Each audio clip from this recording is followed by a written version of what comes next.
Bab 403. Dia tidak layak menodainya. Orang yang meneleponnya adalah Samuel.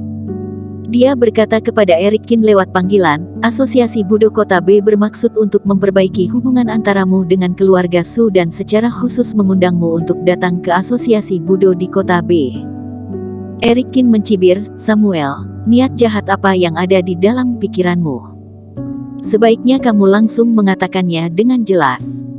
Wajah tua Samuel menggelap, dia berkata dengan dingin, Erikin, ini adalah hal yang baik untukmu. Kakek besar Su telah berjanji untuk menghargai pemimpin kami, datang ke sini atau tidak, semua terserah padamu. Setelah berbicara, Samuel langsung memutuskan panggilannya. Hal ini membuat Erikin sedikit bingung. Kakek besar Su menyetujuinya, padahal dia selalu meremehkan dirinya. Mungkinkah ada konspirasi?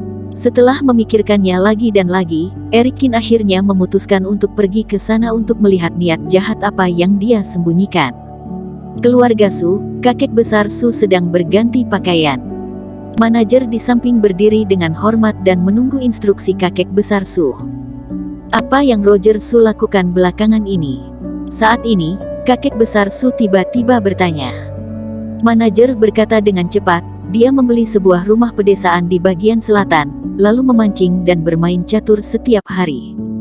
Apakah ada tindakan yang lain? Tanya kakek besar Su. Manajer itu menggelengkan kepalanya dan berkata, selain hal itu, tidak ada yang lain. Awasi siapa yang dia temui dan apa yang dia lakukan setiap hari. Perintah kakek besar Su. Baik. Asosiasi Budo Kota B. Erikin sedang duduk di meja bundar menunggu kedatangan kakek besar Su. Di ruangan sebesar itu, hanya ada Erikin seorang diri. Dia sedikit memejamkan mata dan kerohanian menutupi sebagian besar asosiasi Budo sepanjang waktu. Pada saat ini, Samuel berjalan masuk dari luar.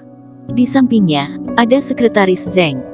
Kamu adalah Erikin, kata sekretaris Zeng setelah melihat Erikin. Erikin tidak berbicara, dia terus memejamkan matanya. Beraninya kamu. Ini adalah sekretaris Zeng yang berada di sisi pemimpin. Erikin, cepat beri hormat padanya. Samuel berteriak. Erikin memandang Samuel dengan dingin dan berkata, kamu suka menjadi anjing, tetapi aku tidak suka. Kamu.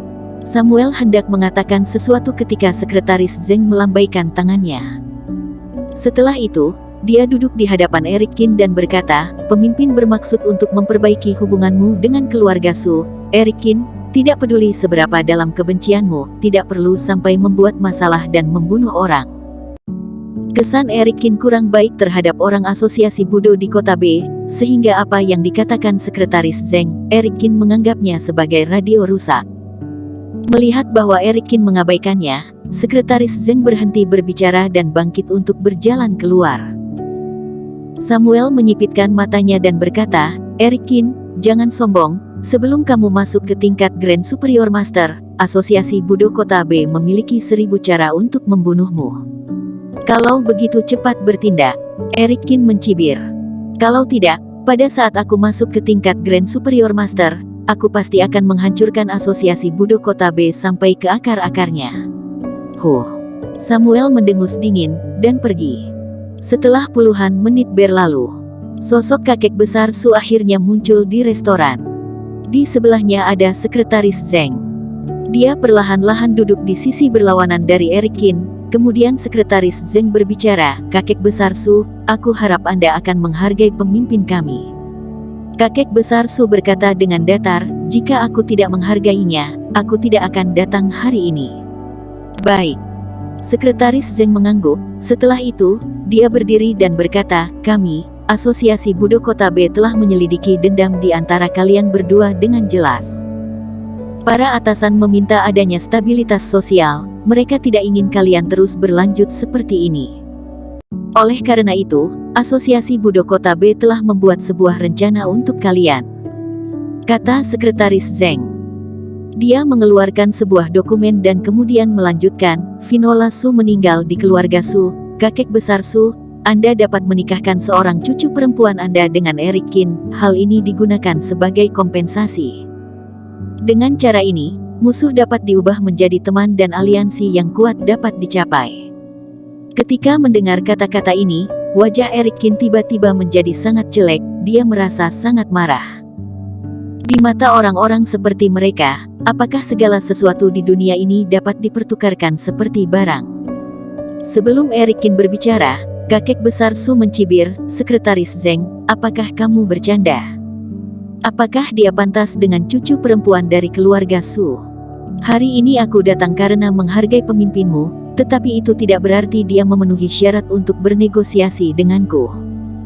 Sekretaris Zeng tersenyum dan berkata, "Kakek besar Su, pacar Erikin, bagaimanapun juga, meninggal di tangan keluarga Su. Terlebih lagi, Finola Su juga merupakan anggota dari keluarga Su.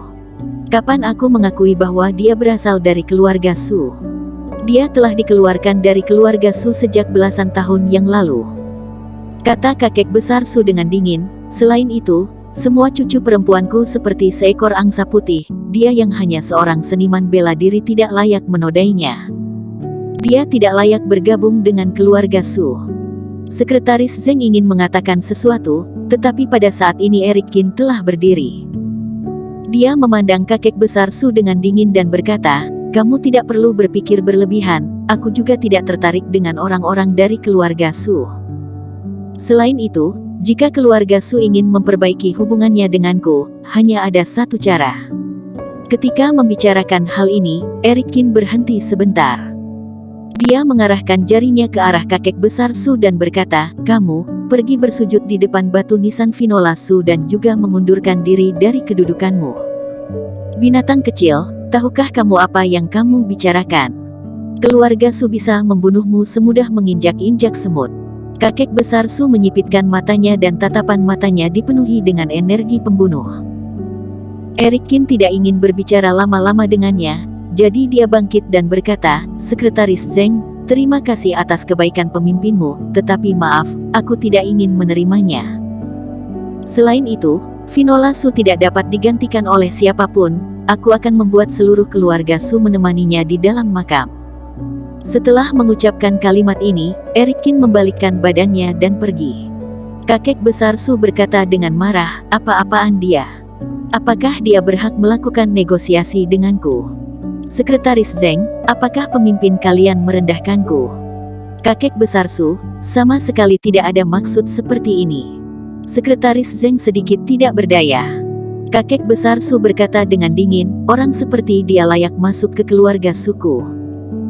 Kembali dan beritahu pemimpin kalian, jika masih ada hal seperti ini di masa depan, jangan salahkan aku jika aku tidak menghargainya." Setelah mengucapkan kalimat ini, kakek besar Su segera berjalan keluar. Di dalam ruangan yang besar, hanya tersisa sekretaris Zeng seorang. Dia menyipitkan matanya dan berkata dengan suara yang rendah, sepertinya hubungan antara keduanya tidak dapat diperbaiki. Erikin sedang berjalan di jalan, ada kemarahan yang tak terkatakan di dalam hatinya. Asosiasi Budo Kota B dan keluarga Su memiliki pemikiran yang sama persis. Setelah berjalan di jalan hampir sepanjang sore, pada saat ini, Erikin tiba-tiba menerima sebuah panggilan. Dia mengangkat ponselnya dan melihat bahwa panggilan itu berasal dari ketua kediaman Dewa Pengobatan. Bersambung. Terima kasih telah menonton video ini sampai akhir. Jangan lupa subscribe dan nantikan kisah episode selanjutnya hanya di Novel Story. Salam.